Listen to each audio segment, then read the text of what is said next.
always have like a pregnancy test just in case, because you never know.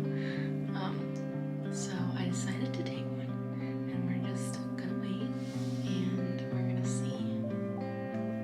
So you guys get to sit here in anxiety with me.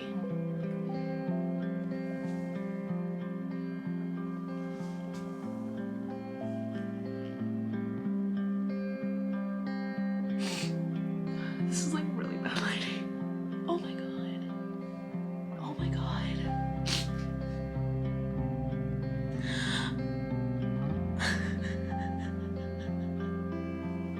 I'm so excited.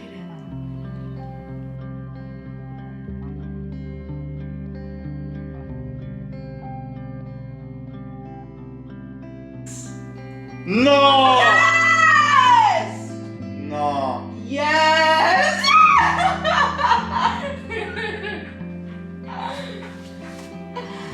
Really, Juju? Really?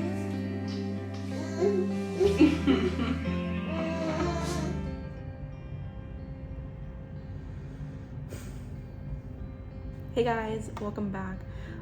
So I wanted to start off this video showing you those moments that I captured, before everything, but I wanted to, I feel like I couldn't keep filming if I didn't just say this, and I did need a little bit of time to heal a little bit, and just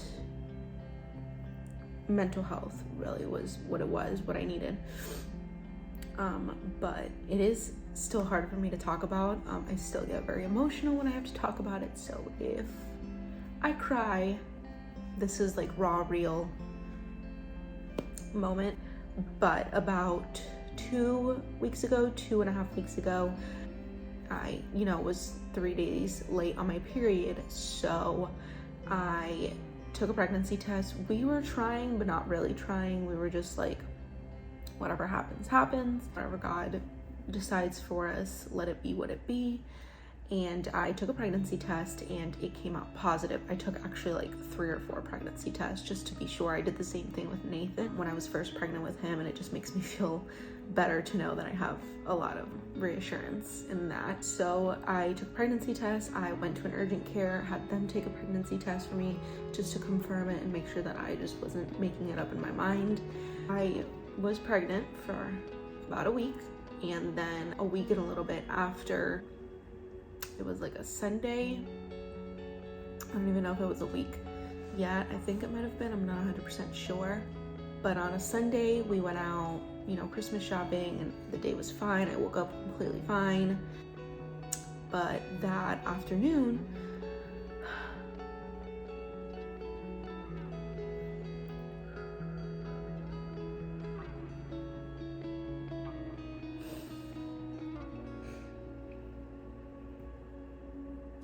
trying to hold it together.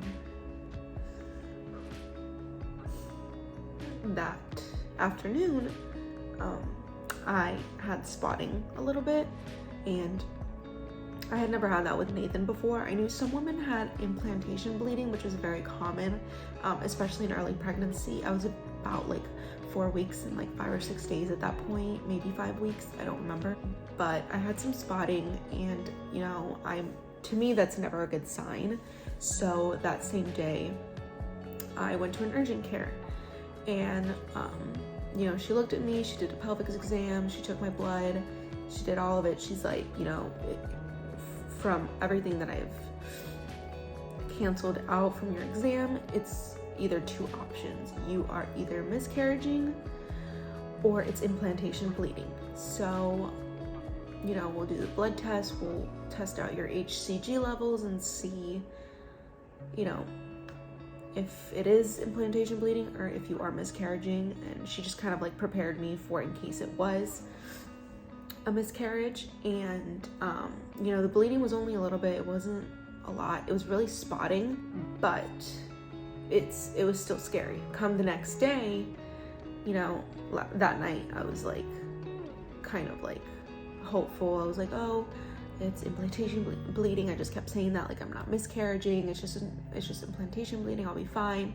And the next morning I woke up and I was it wasn't implantation bleeding. I was completely, I bled horribly. I woke up covered in blood.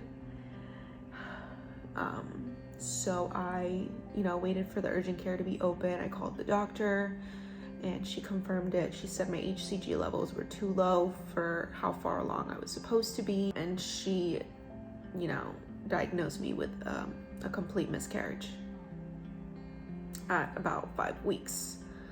So,